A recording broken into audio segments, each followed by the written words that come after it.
Hello, everybody, and welcome to Honor Thy Podcast. This is the DC TV podcast where we discuss everything from Supergirl, The Flash, Legends of Tomorrow, Arrow, and Black Lightning, where we discuss all the shows from the week and look at the ones coming up. I'm your host, Declan, DC TV Talk McKinney, and with me, as always, is my co-host, Dan McCants, otherwise known as Mule Kick Media. I have failed this podcast.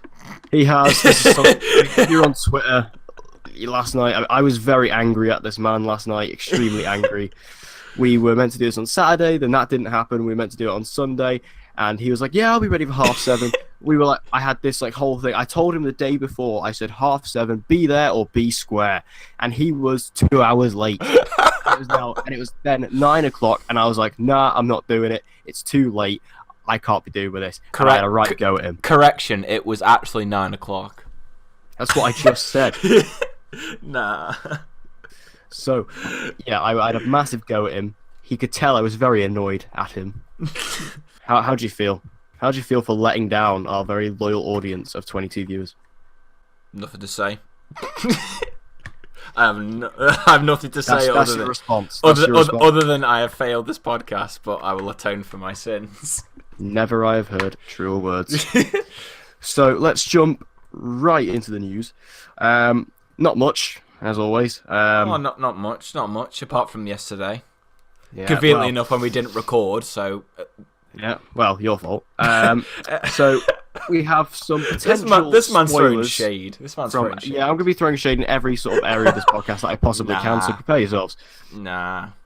Just know, forewarning, that he does deserve it. I don't. So, if I was legit Oliver Queen, I would have put an arrow in him by now. No. So, we have some Arrow spoilers, potentially. So, Ricardo Diaz, your best mate. My best chum. Kirk Acevedo, who follows you on Twitter. Yeah, follows me on Twitter. My boy follows me. How do you feel about him potentially not dying and staying on as a villain in Season 7? Absolutely over the moon. Like, I'm happy that he's not dying, because with how sure he's actually been the main villain, it would be stupid to just kill him off. Because, Caden James was the main villain for basically 13 episodes, and Ricardo Diaz has only really been the main villain for about 8. So I think it's a good thing to have him carry over into Season 7. I think the only question would be whether he gets dealt with it at the start of Season 7, or if it's later on. That's the only thing I'm interested in. That is the rumor at the moment, is that he's going to survive this season and then carry on to Season 7 alongside the Quadrant. Because obviously he's now a part of the Quadrant. The Quadrant's now be set up for this season and into next season. I've actually got, just going to plug myself. No plugs allowed. There's a video going up tonight. There's a video going up tonight about this, so you can, check that all out. But that's only part of this leak that came out. Oh, there's a lot more. There's 2 other sort of main parts. The other one, or one of the other ones, is that apparently, as kind of theorized by many of us, Quentin Lance is going to be dying this season. We have reached sad, sad times. Paul Blackthorne has seemingly sort of left the set. He seems to kind of be going off now, so that we can take that as he has been killed off. No. Quentin is just one of the best characters on the show. I love him. And Paul Blackthorne is such a cool guy. I'm gonna say this right now. He's the best actor on the show. He is. He's so good. He just seems like such a sound guy, and even just on Arrow, he's just the nicest man ever. And he's just he's lost so much, and now he's gonna die as well. It's just wow. But it's not a season of Arrow. Remember, if at least one member of the Lance family doesn't die. Exactly. It's an Arrow tradition. So and they can't exactly kill Sarah because she's too busy on Legends, and Black Siren's got potential, so Quentin's on to go. Yeah. Have you heard though that Sarah's literally only in 2 scenes in the whole episode? Yeah, either one of them will be a Black Siren scene, the other one will be a Quentin scene. Yeah, that's just I'm really disappointed by that, to be honest. But to be honest, I'm not, because I don't think this finale is going to be action packed at all. I don't think this is going to be the Season 5 finale. This is going to be. I think it'll be very slow. It'll be something different, but I mean, obviously there'll be action in it, because we've seen set photos of Stephen Amell in the Green Arrow suit. But I don't think you can replicate what you did in Season 5, because it was that good. You can't top that. And I'm not arguably one of the best episodes of Arrow. I would say it is the best. So yeah, I love it. I've watched it so many times. Same. So good. It's just brilliant. It's just the So, best. I mean, it's the way it just managed to like end off all 5 seasons, which was kind of like the main bulk, because Arrow was only meant to go for 5 seasons originally. Yeah. Because obviously of the 5-year flashback arc, but obviously gone a bit further. Probably a bad decision, but hey. So Quentin is probably dying. I'm probably gonna cry at that. Everyone's gonna cry. Everyone's gonna cry. Get out the tissue box because yeah, tears will be shed. Fuck's And the other sort of leak from here is that something that is pretty much true and confirmed, something that a lot of us have kind of seen coming. Oliver is officially going to get arrested, and potentially break out of prison come season 7, and then go on the run. This is very exciting to me. That'll be a very different sort of storyline for Arrow.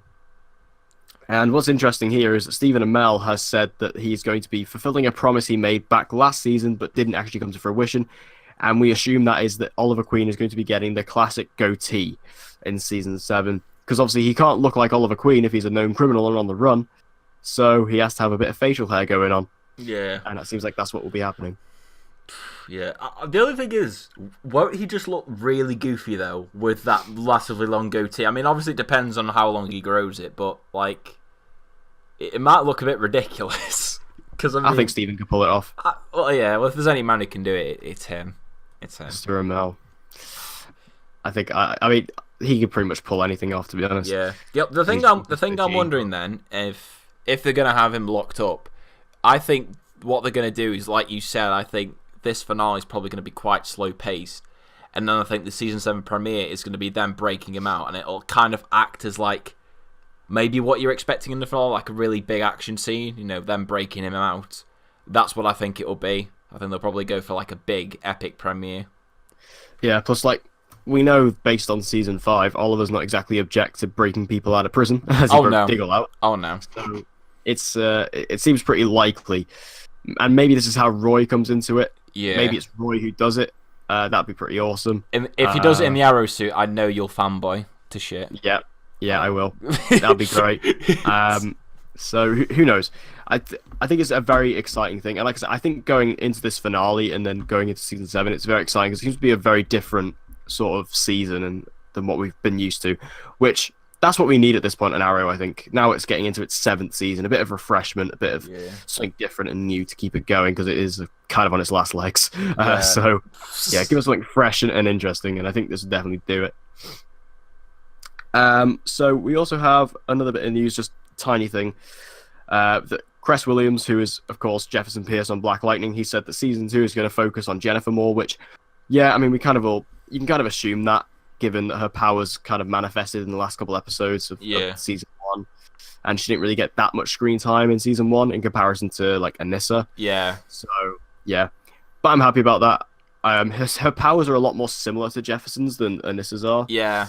So I don't know how much they really need to develop on that side of it, but I quite like the fact that Jennifer is always like, she's always been very scared of her powers and that she doesn't want to do anything, because like Anissa was always she was a bit cocky with the powers, like she like enjoyed it, and she was like she was always like a protester as well, so like she just wanted to do something about it, whereas Jennifer's just not like that. She's a lot more reserved in that sense. Yeah, I think that'll be interesting to see how they do that, like how different she will react to it, you know, as her powers develop, like compared to Anissa. So I'm interested for it. I think the only thing I just hope is that with Black Lightning season 2, they don't make it 22 episodes, because if they make it 13, I think it'll make the development feel a lot more paced, a lot better, rather than having it drag out, which is what I don't want it to happen. Yeah, I mean, I just can't wait to see all 3 of the family members in their suits. It's gonna be amazing. It's gonna be awesome. I mean, just seeing Black Lightning and Thunder together is amazing. So seeing all 3 of them, and I love Black Lightning so much. It's so good. It's so good. It's definitely ahead of like what Arrow and Flash have been doing this season, definitely, and I'd even say Supergirl. Like Black Lightning and Legends, by far the 2 best like CWDC shows. Like, been so good.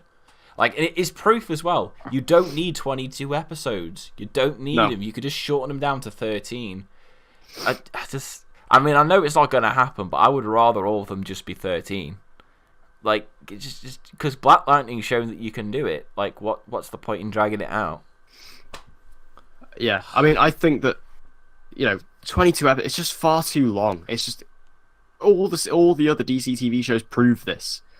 Because I mean, some of them aren't too bad, but especially like Supergirl season 2. Oh My God, that was like watching 2 different seasons drag out for so long. yeah. Like, I mean, season 3's not been too bad, but season 2, Jesus. That felt like I was watching 40, not 22. Yeah, it was long. Don't even get started on season 1. That was. Dan will tell you this, that when I first started watching Supergirl, when I watched, because I was catching up on season 1 before season 2 actually aired, and how long did it take me to finish that show? You just kept asking me, have you seen it yet? Have you seen it? I was like, no, I'm like on episode like 15. And he did a review on his old channel when he hadn't even finished season 1. Yeah, I hadn't actually watched the finale, and I remember I finally got to the finale, and I was like, well, that was a complete disappointment. No, you told me when you first watched it was great. I don't even remember that, to be honest. I don't remember any of that. I don't even remember the finale. I don't remember most of it. Oh my God. So, moving on to the final piece of news, speaking of Supergirl, we have some news regarding the Legion of Superheroes, who have kind of been MIA the past few weeks.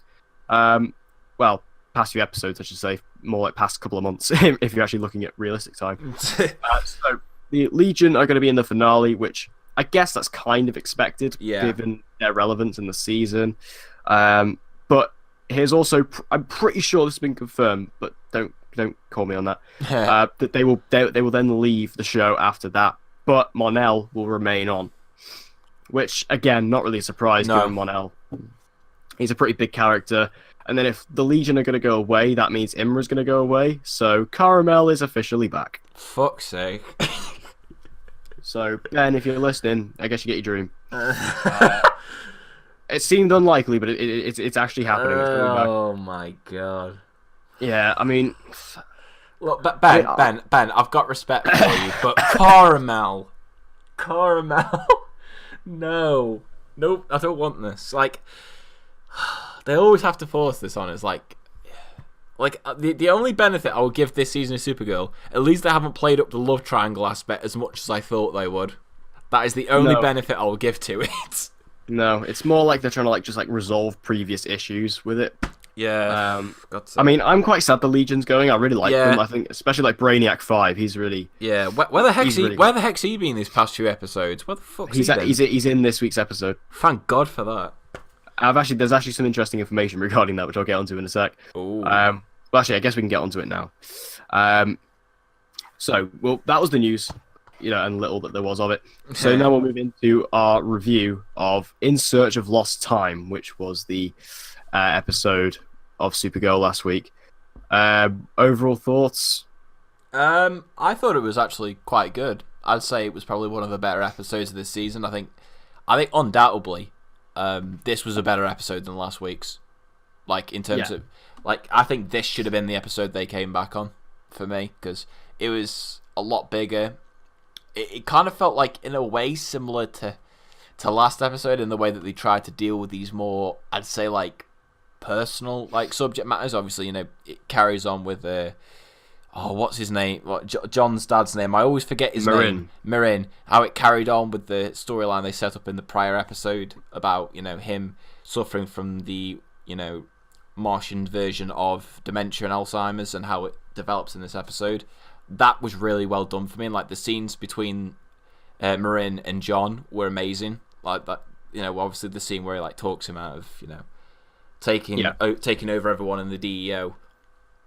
Via telekinesis I thought it was really good, and just the episode in itself was really good. Like, they resolved issues with Kara and Mon-El, which I thought was really well done. Like, honestly, I think this episode turned out to be better than I thought it was going to be. Like, I really did enjoy this episode. I didn't really have anything that I particularly hated, to be honest. Like, I thought it was really good. Yeah, I thought it was a decent episode. I thought it was definitely a lot better than last week's. I mean, obviously, this was a big thing going into this episode was Mon-El's costume. That was finally... Oh, yeah. I mean, we'd seen it before in that little CW promo thing, but we actually got it properly in the episode, and it looks pretty great. Even though it is just a Superman suit. Yeah, they definitely need to put an emblem on the chest section. Like, it's just crying out. They for will. one. They will. They It has will. to. It'll happen. I reckon it will get like the Superman logo on it. Yeah, or the House of L symbol. yeah. I think it'll probably get it in the finale. Probably that's when Yeah. they'll wait for it. Because I guess then he would have like left the Legion. So, yeah. So yeah, I think that I still don't know what it is with Marin. I just find him an incredibly weird character, like incredibly out of place.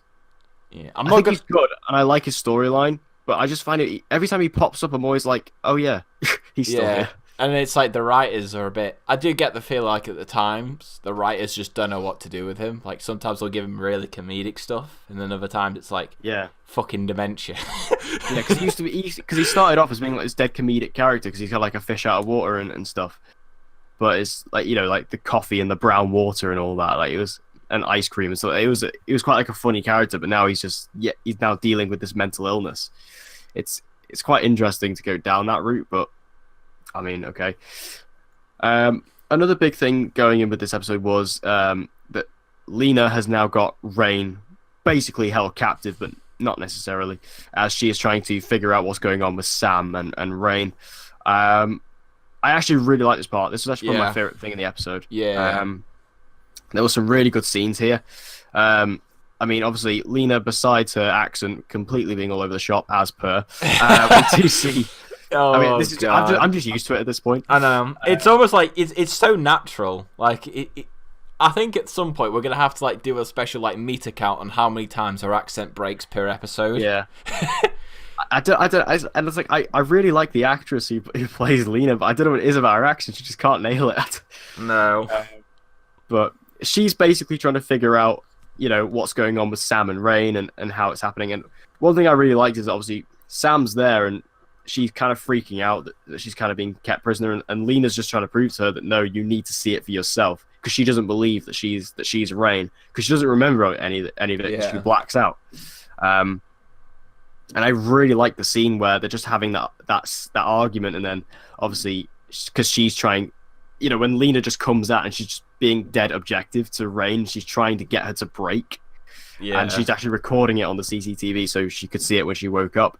Really good scene. Yeah. Like really good. Yeah, Annabelle was really good.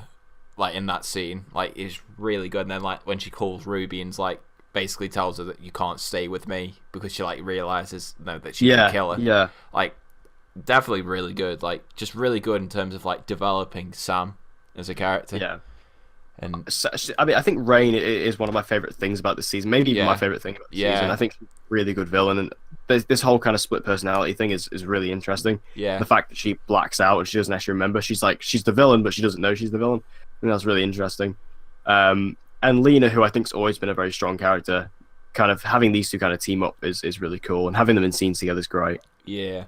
The only thing I think I've mentioned to you a few times, but I think the only worry I have is that with Supergirl this season, with them, obviously introducing Pestilence and God, I can't even remember the other Will Killer. What was the name? Purity.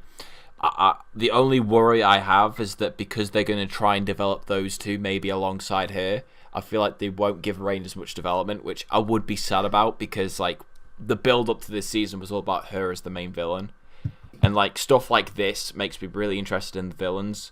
Whereas I feel like Pestilence and just the other Will Killers, I just don't feel like I'll be as involved with them. So that's the only worry I really have. But I just thought what they did with Rain in this episode was really good. I really liked it. Yeah, I think it was a really good episode. And one thing I will bring up on that point is that, do you think that perhaps they should have just left Rain just by herself and not done the whole Will Killers thing? Definitely. That's what I would have done. Yeah, because I feel like introducing the Will Killers is just like it's just taking the attention away when Rain is really good, and I don't really need these other characters. I mean, it's interesting with Pestilence because she's kind of a Legion villain from the future, but I don't think I necessarily need that. I'd much rather just have Rain, because she's so good in her own right, and she's like the best Supergirl villain ever. Well, there's not really much competition in there, is there? Yeah, but I think she's really good. because the other two villains that we've had, like, I don't even remember their names, but like they were both like they weren't particularly memorable. What were they, like Lillian Luther in season 2, and then the other one who was Monel's mum? Yeah, there was what was her name, Raya. Raya. Oh, what a great villain. Yeah, it's just like they were just there. Whereas like Rain, I actually look at her and go, yeah, that's actually a good villain. And she's actually like a good fighter against Supergirl as well. Like, she absolutely destroyed her in the season finale, or mid-season finale. But yeah, I think this was a good episode overall. I enjoyed it. Yeah, I'd say the same. Are you yawning? Yeah, I've had a stressful day. God's sake. So we'll do our preview for episode 16, which is out tonight. Of Two Minds, which is episode 16 of season 3. This episode seems to be quite interesting, as I just mentioned in the news. This is actually where the Legion come back in. So the synopsis reads: Supergirl and Imra have different... Oh, bleep hell page, it always leads. Supergirl and Imra have different ideas on how to stop the third world killer Pestilence. However, when both Alex and Wynn are seriously injured by Pestilence, Supergirl and Imra team up to stop the destruction. So... they've also released the inside for this, which I watched just before we started filming. I have not seen it. Basically, Kara and Imra are going to be at odds in this episode, as basically Imra wants to kill her because it would avoid everything that happens in the 31st century if she dies now. But Kara, obviously being, the Girl Scout, is going to be, well, she doesn't kill. And there is a human inside of her, so she's not going to kill her. That's why she won't kill Rain, because obviously there's someone else there. Mm-hmm. So they're going to be having a bit of an argument, a bit of odds this season, or this episode. But they are going to have to team up at some point. And obviously we all know that they won't end up killing her because it won't happen. but I like having Imra back, though. I like her a lot. I think she's really good. And also Brainiac 5 is coming back in this episode. Finally. Now what's interesting about Brainiac 5 is they actually released the promo photos of this episode. And I don't know if it was this episode. It may have been 17. But the photo I saw of Brainiac 5, he looked like a human. Yeah. And I don't remember if that was this episode. It may be 17. I don't remember which one it was. I think it might be this episode, because why would they release the photos for episode 17? Because they never usually do that. They did. They have released them. I've seen them. I've seen both of them. I just don't remember which one it was. They have released the photos 17. That's weird. It's called Trinity. That's weird. But yeah, I don't remember which episode it was, but either way, Brainiac 5 is in this episode, which I'm happy about because I like him a lot. We all gave him stick before he showed up, but then when he actually did show up, we were like, yeah, he's kind of one of the best things about the season. Yeah, apart from his blue look was pretty bad. Yeah. I think he's pretty funny, though. I quite enjoy his character, especially when he gets into arguments with Wynn. It's pretty funny. Yeah, him and Wynn are just the best. Yeah. Well, if you like Wynn, which I certainly do, he's going to be injured by Pestilence. Yeah. Along with Alex, which seems to be... Because Pestilence is essentially a disease. Like what's it called? Like what was it from the Old Testament or something like that? Yeah, with Moses. Yeah, so that's basically what this is. So I wonder if we'll actually see Pestilence in this episode. I guess so, but I don't know because it kind of say like Supergirl and Imra team up to stop the destruction. I wouldn't quite say a pandemic is known as destruction. Yeah, so I would guess it has to take like some form of entity, but maybe its powers are kind of like. I'd say like natural in the way that it uses the natural life and stuff like that as its power. Like it can do stuff like that. I think that's what it will be. I think it will have like an entity of home, but I wouldn't be surprised honestly if it turns out to be a CGI character. It would not surprise me. Like with how like little we've seen of her and like all these hints towards her. I don't know. I just get the feeling that she could be like a fully CGI character. I mean, if you look at Pestilence in the comics, she definitely could be a CGI character. But then again, I mean, if you look at Rain in the comics, Rain is quite different looking, so who knows? I'm quite excited about this episode though, just for the fact that the Legion are going back. I love the Legion, so to see them going back is really cool, and the fact that Supergirl and Imra are going to be at odds. I quite like the fact that Imra just wants to kill her and just kind of resolve everything in the future because she turns into Blight, which is the main villain for the Legion, and then the fact obviously Supergirl is being the moral center and saying no. This is a human inside. We can't kill her. I like that dynamic. I quite like that in most superhero shows when they do it. So Yeah. seems like a decent episode. And obviously we'll see tonight. So we'll move over to The Flash, which we got the episode known as Fury Rogue. So what are your thoughts on that? Once again, just like Supergirl, I thought it was really good. I liked how the episode like focused on Barry, like basically refusing to grieve, because spoiler for anyone who hasn't seen episode 18, Ralph died. Ralph's dead, or is he? Don't know. No. But kind of not. Well, at the moment, yeah, we'll just say that at the moment he's dead. So yeah, it's like Barry like trying to like not grieve for him because he wants to focus on killing DeVoe, which is not killing DeVoe, sorry, taking him down because the Flash doesn't kill, apparently. Yeah. But I really liked it. I really liked what they did in the episode. I thought Grant Gustin, acting wise, this episode, like some of the best acting I think he's done on the Flash this season. Like especially that scene where he's in with Joe. Yeah, that was amazing. So good. Grant Gustin is just the best at like sad acting. He can really pull it off. Like when you look like at episode 15 of the season as well, when he's so exhausted and he's like just crying in Iris's arms. Like that was a really good scene. God damn, like it's. And again here with Barry and Joe, it's a really nice because Joe is effectively his dad. Yeah, he is his dad. So it's just like it was, a really nice like father and son moment where it kind of required Joe to come in and sort of talk to him to really make Barry break down. And that's what happened. It was a really emotional scene. Yeah. And I like the fact there wasn't really much dialogue. It was very much just the fact that it was just Joe's presence that knocked him off, really. Yeah. But I like that. It was a nice scene. And yeah, I think Barry's whole grieving thing was quite interesting because, they kind of bring this up in the episode, but Barry has, been through a lot of death with different people. Whether it's Eddie or Ronnie or whoever. But then the fact that this one felt different because he kind of felt responsible for this one. Yeah, which he totally was. Yeah, he was responsible. Yeah. So, and the fact that obviously he trained Ralph and kind of saw him change from basically a tosspot into a pretty decent guy. Yeah. It was kind of like this sad realization for him. So it was interesting to see that side of it. Considering, I mean, I'm surprised he didn't just laugh it off like he did with Eddie and Ronnie at the start of the season, but that happened. Like I was just watching it, I was like, why isn't he having a joke about this? Like, why is he so sad about it? Just like, oh, my protege's dead. I killed him. Banter. If he said banter, that'd be the best thing for any British person watching the show. So we did get a nice little guest appearance in this episode in the form of the final episode for Wentworth Miller as he came back as Citizen Cold. Or is it? Captain Cold. Or is it? Well, his contract is up, but that doesn't mean anything. It basically just means that if they wanted he's not him to come back, then they'd have to pay him. Yeah, he's just not.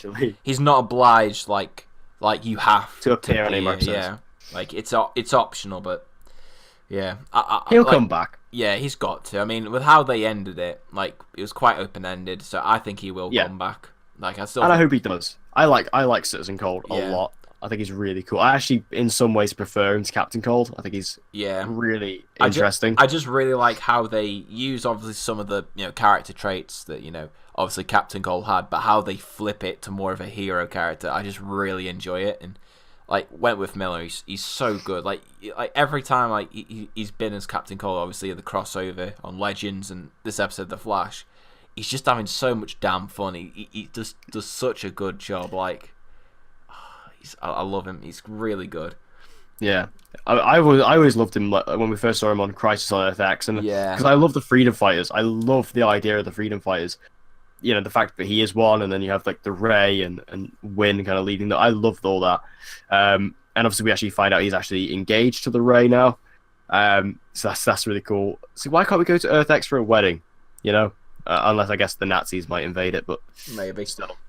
Well, they still had Nazi Black Siren around, so that's we'll get to that. Oh, but I mean, Citizen Cold. It's awesome to have him back, and it was just nice to have him in this one episode because he was really involved in it all as well, and also really involved in kind of getting Barry to get over his grief. He said that he lost over 1,000 people or whatever he said that were under his watch, and he grieved every single one of them. So it's like he's lost quite a lot of people in the war, so he's kind of helping him in that sense, and I like that. Yeah. But yes, we did get Siren-X in this episode. What a letdown. I mean, I didn't really know what I expected from this. I knew she was in the episode, and I was just kind of like, well, it's a bit random just to kind of have Black Siren. One thing I found interesting, though, is that she was actually one of the Reichman, which confuses me because I thought there was only three. Yeah, or four. I'm pretty sure they said in Christ on Earth X that it was just them three. And like it makes you question, with all the whole, like Earth X Quentin, who was the best Earth X doppelganger. Yeah. Just putting this out there, he was the best. Why did they never have a reference of him then if she was around, about her existence? It just I don't know. It definitely felt like an afterthought. Clearly, given the character that Siren-X is, her and Quentin would have been fine. Yeah. They would have had no problem. Because obviously we know that Earth X Quentin killed Earth X Sarah because she was bisexual. Because obviously he's not having none of that, right? So, obviously evil Paul Blackthorne just took a gun and shot her. But clearly Siren-X is a bit more on his page. So I think it would have been nice just to have a line. Just a line of dialogue. But it just confuses me because I thought there was only three Reichman. Dark Arrow, Overgirl, and Prometheus. So I just find it weird. And then, I mean, that brings in a whole other question, which I'm not going to get into about the Earth X Flash and where he is, but whatever. That still confuses me. Blame Mark Guggenheim. Yeah, that still confuses me to this day. But anyway, Siren-X, I thought she was quite underwhelming, but yeah, I don't know. She's OP in this episode. Yeah, she's really OP. I liked the added feature they had with her, with the echolocation. I thought that was really cool. And I thought Katie Cassidy. I thought Katie Cassidy was good in the episode. They just didn't use her properly at all for me. For me, this kind of felt like an episode where DeVoe should have been the main villain, but for some last minute reason, they turned around and were like, "Oh, we're having Citizen Cole over. Let's just bring an Earth X villain over for the sakes of it." That's what it kind of felt like to me. For me, I think they should have had DeVoe as the main villain, of the episode. Well, speaking of DeVoe, he does kind of show up and has a brief little scuffle with Barry. Yeah. Can I just say DeVoe is now officially OP as well? Yeah, he's... Right, I had a bit of clarity the other day because I was thinking about this. I know why I don't like DeVoe now. Because he's too overpowered, or... Well, not just that. I don't like the fact he's basically just a metahuman. That's basically what he is. I'd much rather... Because when he's supposed to be the thinker, and when they brought out the thinker, I'd much rather him not get involved in action at all. Because in next week's episode, which we'll get onto, but in next week's episode, he's full on fighting Team Flash by himself. That's not what I want. I don't want the thinker to be that. I'd much rather the thinker be behind the scenes, literally controlling everything. That's what he should be, and that's what he was at the start of the season. Yeah. And it really annoys me the fact that he's now got all these powers and he's just this amazing fighter, and it's just how are you doing this? Yeah, it does feel very strange. I mean, I think the way that they've explained it hasn't been very good as well because, obviously with his powers he's able to absorb the minds, of these other people, but I just find I think there's no relatability in him in a way. Obviously they set it up at the very start, with obviously them. He was losing his ability to use the rest of his body, originally because of his powers, but I feel like that empathy for him and that sense of humanity and an understanding of why he's doing what he's doing, I feel like that's slowly just gone away as the whole season has progressed. We still don't even know what his end game is. We don't know what he's working towards.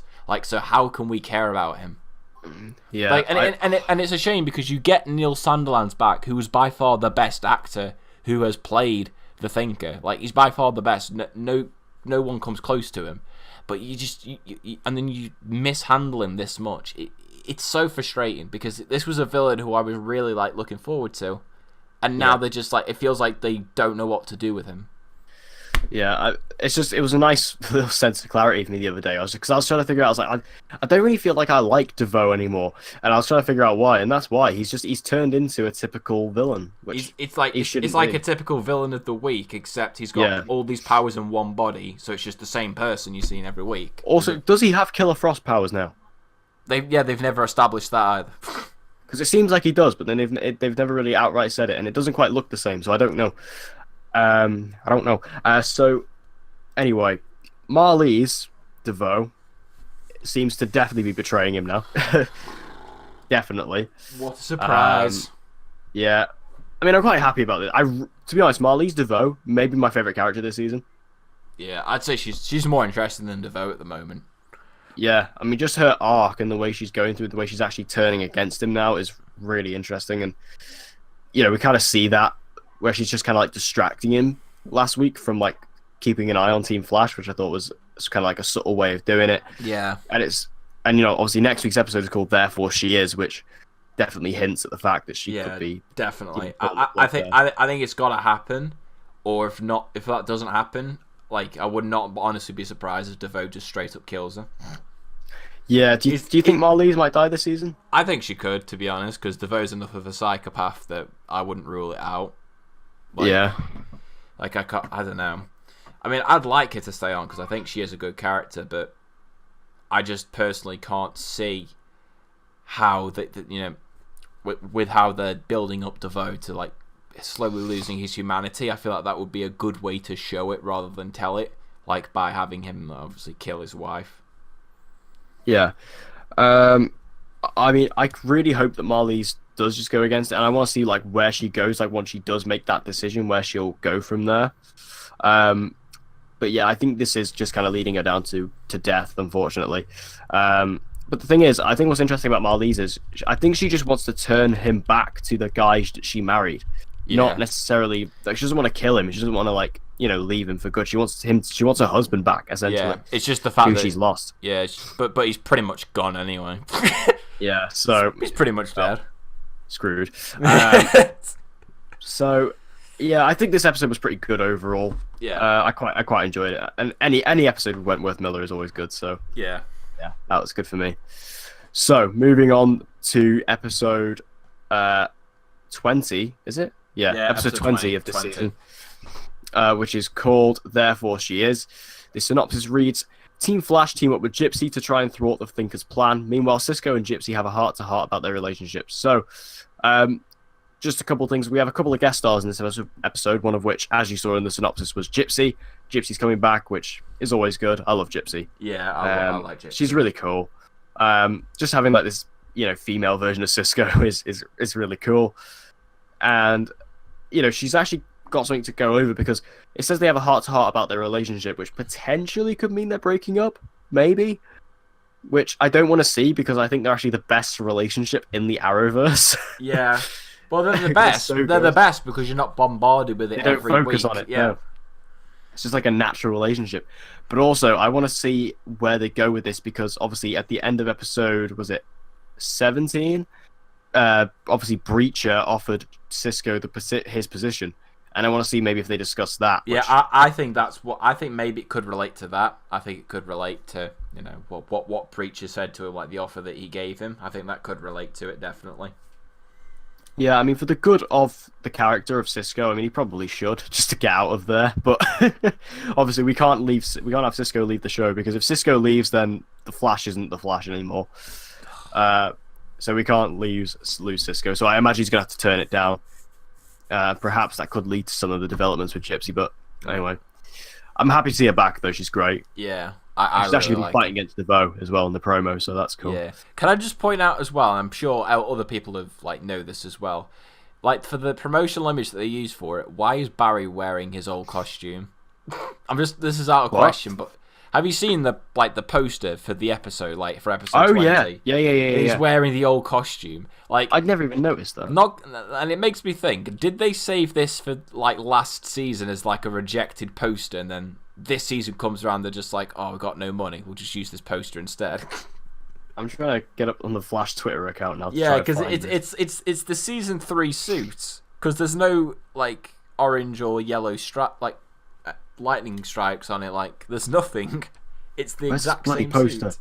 It's not. God. They not post it at all. Did they realise they fucked it up? So they just deleted it. They probably just took it down everywhere. Because I can't find it. Oh god damn. But yeah, I probably retweeted it at some point. I'm literally scanning through my Twitter trying to find it. Cool. But yeah, I'm looking forward to the episode. I'm just more happy because obviously Gypsy's in it. I like Gypsy. I like the Cisco and Gypsy relationship. I'll be interested to see what they do with Gypsy in the episode because the promo at one point makes it look as if or she gets like injured or hurt by Devoe, and like people have already been saying, "Oh, she's gonna die." Like they're not gonna kill off Gypsy. There's no way they're No, gonna I do don't think that. they'll kill Gypsy. No, No, I just don't think it'll happen. because But imagine. there's also another guest star though this episode. Oh god. Do you know who it is? I actually don't know. The Accelerated Man.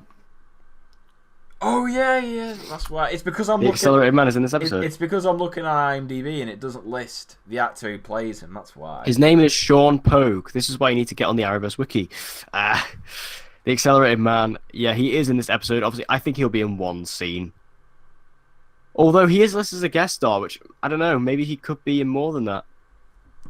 I hope he is because we need more of him. Yeah, we need more Accelerated Man. Because he's just. I mean, he's the Earth 19 Flash, and we don't really know anything about him. Like who he actually is, and because obviously there's a lot of rumors he is the Earth 19 doppelganger of Hunter Zolomon, Which is not true. I'm just going to point that out now. It's not true. Yeah, I think he's just a guy. I think he's just gonna be like someone else. Because it's like Jay Garrick is. Well, I guess Jay Garrick is the Earth doppelganger of Henry Allen, but he's not like he's the doppelganger of Barry Allen. So yeah, I mean, I'm really excited to see him. Just 'cause we only ever seen him once before, and he was so cool and mysterious. So we need to see him again. And I hope he has like a pretty substantial role. I don't think he'll have like a massive role, but decent enough.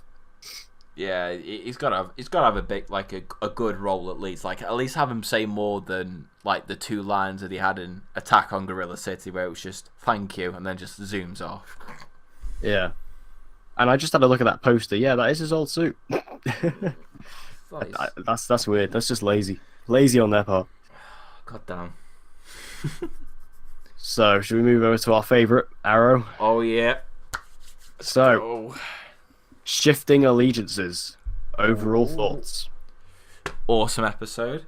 Why is it taking this long for you to get good, Arrow? Why have we had to wait until Why have we had to wait until like the last freaking 6 episodes for Arrow to get good?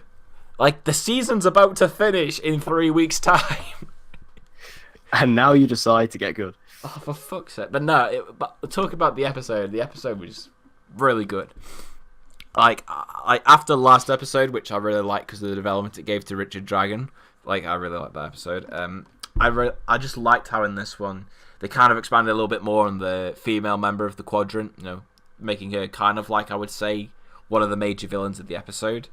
Like I thought that was quite interesting. I really liked all the storylines as well, and I liked how the title shifting allegiances didn't necessarily stick to just like one individual person. It was kind of like everyone shifting allegiances. Like you had Black Siren and Anatoly moving away from Diaz. Diggle. You had Diggle. Yeah, Diggle a little bit moving with New Team Arrow, and like Wild Dog in terms of like shifting his alliances, like from a commitment to New Team Arrow to like more towards Zoe. Like I liked how the episode itself and the characters. Like that, how the title related well to it. And I really liked all the storylines in the episode. Like it's one of the first episodes in a while where it's had all these different storylines, and I was like engaged in all of them. Like there wasn't a single storyline that I didn't like, wasn't like bored by. I thought it was really good. Like, and then the fucking Diaz versus Oliver fight. Oh my god, it was. I don't know why, but I really liked the fight scene. Probably because of the fact probably because of the fact that it has like the dragon theme playing during it. Hey, no, that's my point. No. I was listening to that non-stop last night. All right, and it is an amazing theme. It's on YouTube. It's like a fan-made version. It's like crappy audio quality, but it's like on loop. It's amazing. It's the best thing. I'll send you a link. But I really like the fight scene. But I like how they handled the fight as well, because I know a lot of people were like a bit skeptical, like going into it, because they're like, well, Oliver can't lose to Diaz, like because technically Oliver does beat him. It's just the dragon cheats because life ain't fair. God damn, I love him as a villain. Why did he just snap his neck? I mean, I know why he didn't snap his neck. Because he doesn't kill. He doesn't kill the main villains. He doesn't kill anymore. I've not seen season 3 and season 4 and season 1. I erased season 3 and season 4 out of my mind, and season 1 was when he was the Hood, not the Green Arrow. Corrected. I have one massive flaring question about this episode, though. Why is it then? I think I've asked you this before, but you trying to steal my bets, horse? Oh my no! Can I just say? I mean, Renee came back in this episode, And we're all glad to have him back. Oh, this doesn't change anything, horse. Now, you may have noticed if you've been looking at the channel art for this channel and this podcast, I have put that in quotes in our banner just because it's my favourite line probably in the history of Arrow. So it's our Renee is our sponsor, by the way. So Rick Gonzalez, if you find out about us, if you want to do like a little bit of promotion for us, that'd be great. Just saying that line on camera would be fine. Just so we can get a clip of it on YouTube because there isn't one. If he goes to Heroes and Villains Fan Fest, I will pay the money just to go stand in line and have him say that, and then we're gonna use it in the podcast. Yeah. That'll be our opening. That'll be our theme song. It'll be like a remix of that. So he was back and he's having sort of doubts about actually being Wild Dog because he's kind of going through a bit of PTSD stuff now. Because basically every time he goes out there, he can't stop thinking about being killed and then leaving Zoe without a father. Which is, I guess, fair enough. But I mean, it's interesting because Renee's always kind of been the hothead. Yeah. So it's kind of have him step back into this position where he's really thinking about his daughter now. It's like, yeah. Yeah, I like the conversation that he had with Diggle as well, like regarding like how he's able to... Because Diggle's in a way, he's in a similar position to Renee because he's got a kid as well. And like he asks Diggle, like, how are you able to do this? And he's like, just... Like, I thought, honestly, like, I expected to hate Renee in this episode, like I'm sure most people did. But I actually thought they did a good job with his character because they didn't make him bitch and moan about new Team Arrow versus original Team Arrow like 24/7. They actually gave him a storyline that wasn't about that. Like, if they do this with him more, like leading into the end of the season, then I think maybe they could right the wrongs that they've done with Renee this season. Because I think no one's doubting that he's been a pretty like shit character for most of this season, like writing wise. Along with new Team Arrow in general. Yeah, new Team Arrow in general can fuck themselves. But I like that storyline this episode. I just like Renee in general and the storyline with him. Yeah, because I'm quite sad about Renee's character because I hated him when he first came on in season 5, but I think you were kind of supposed to, and then by the end of the season he kind of went through that arc, and I really liked him by the end, and I liked him in the first sort of half of season 6, and then obviously in the back half he's just been awful. Yeah. Yeah, I'm still waiting for them to elaborate on this friendship that Quentin and Renee had that's just all of a sudden vanished in season 6 completely. Well, I think we all know that perhaps Quentin stole his bets, and that was kind of the end of it. But another big character who showed up in this was Anatoly. He had a big role in this, which I liked. I loved the opening of this episode where Oliver went to Russia. That was really cool. That was really surprising. I thought, like, when I first saw that, I legitimately thought I wasn't watching Arrow because it was such a weird way to open it. Like, because they didn't have like the "My Name Is Oliver Queen" segment. They literally just went straight to Russia, which I really liked. And then like the scene with Oliver breaking into like Anatoly's like hut, like house, I want to say, whatever room he's staying in, and like all them Bratva members. And like Anatoly just walks away, and then they all just go silent, and then he's just there. Like, although it does raise the question of how the fuck did he take all them people out so quietly and so quickly? Because he's Oliver, and he knows what he's doing. But Anatoly had an interesting story this week where Oliver was trying to kind of get him to go against Diaz. He was trying to say, I can get you back into the Bratva, I can get you back in as the and saying Diaz has no honor. Yeah, so he's basically, you're an honorable man, Anatoly. Diaz is not. And I can get you back into the Bratva. I can make you the Pac-Han as long as if you sort of help me. Well, he does. He makes him the Pac-Han, and then he's like, he kind of says, I've done this for you. What are you going to do now?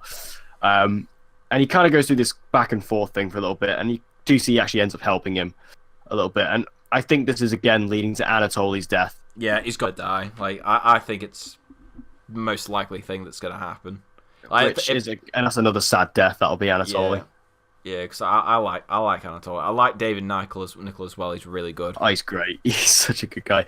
But it's like, because Anatoly's like a really interesting villain because he's been around on Arrow for such a long time, and he's he kind of started off as like a kind of semi kind of villain, and then he came in as like a full hero. He's always been an ally of Oliver. Then come the end of season 5, they kind of broke. They were just not friends anymore, and they became back as a villain in season 6, and I thought that was really cool. It's quite sad that we'll never get to see like KG Beast. But, I guess David Nichols and this version of Anatoly is a bit older. Yeah, he's a bit too old to be running around as KG Beast. Yeah, I just think it would have been cool, because I like KG Beast. Yeah. But yeah, We need, I like Anatoly, and Yeah. but he's probably gonna die now. yeah, and then the Black Siren redemption arc. It's getting in, lads. It's starting. It's happening It's happening. finally with 3 episodes to go. They're gonna use all this time now between Quentin and Black Siren just so they can break my heart in the finale when they kill off Quentin. It's gonna kill me. But that'll obviously be the turning point for Black Siren. Yeah, like there's no way that she can still be on like thinking about staying with Diaz if he kills Black Siren. No way. Like I already think that she's like. I think what's gonna happen is next episode. I reckon she probably like Diaz will find out that like she's made like a deal or something, or at least that she's not being loyal to him. I think he will find out next episode, but I'll leave that to the preview bit. But I like what they did with them in this episode. Like Paul Blackthorne, man, he's so good. He's the best. He is. He is the best. And there's also another thing. We had like our first big action scene with New Team Arrow, which we haven't had in a while. Like New Team Arrow's books a little bit recently, but we got this scene with New Team Arrow and Diggle. And one thing I have to say is this is the best episode I've seen in the history of Arrow with Mr. Terrific. Yeah, he was actually useful. He actually did something. We saw his athleticism, like his Olympic gymnast specialties. I got my medals, man. I know what I'm doing. Oh my god! And he actually goes around. He's like hurtling all over these trucks, putting these trackers on them, putting these bombs on them. Like, oh wow! Like it's actually. I was so impressed with Mr. Terrific. I was like, he's actually doing something in the field. This is amazing. So yeah, I just wanted to bring that up because I was really impressed with him this episode. Oh, don't worry. So was I. Yeah, and they did that amazing truck flip as well. Yeah, that was really cool. That gave me real like Dark Knight vibes when the truck flipped over. That I was impressed by that. Like clearly Arrow's got some fucking budget left. Yeah, clearly this is they've saved all their money for this like one special effect. Nothing left for the rest of the season. That's why the season finale is so boring. God damn. No, I don't think it'll be boring.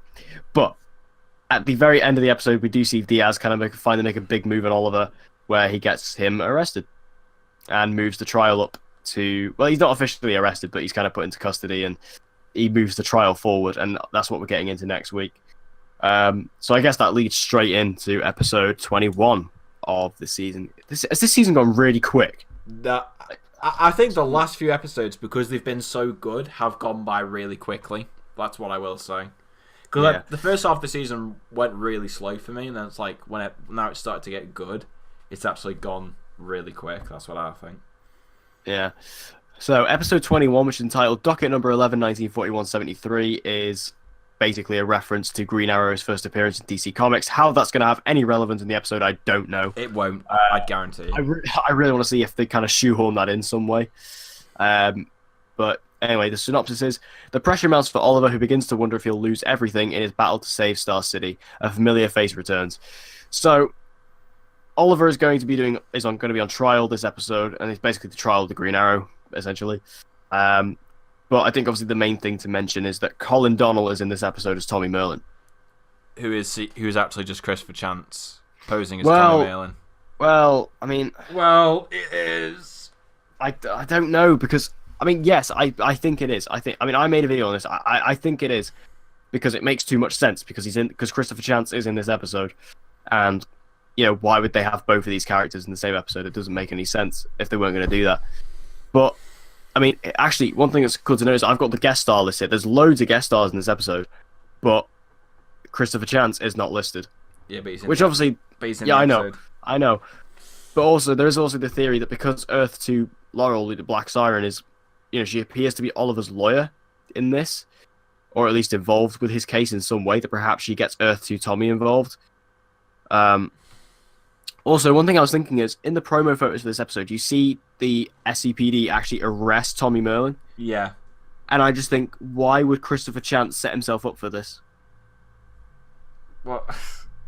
Why would he set himself up? Why would he take this job to get arrested? That's not what he does. I mean, to get shot, yeah, but not to get arrested. I don't know. Maybe Christopher Chance is in the episode and he gets him to do it and he says, no, I won't do it. Maybe. No. Because, like, the thing is, it can't be Earth 2 Tommy because they've already established that on Earth 2, it's still Robert Queen running around as the Hood. But they can just give him the suit.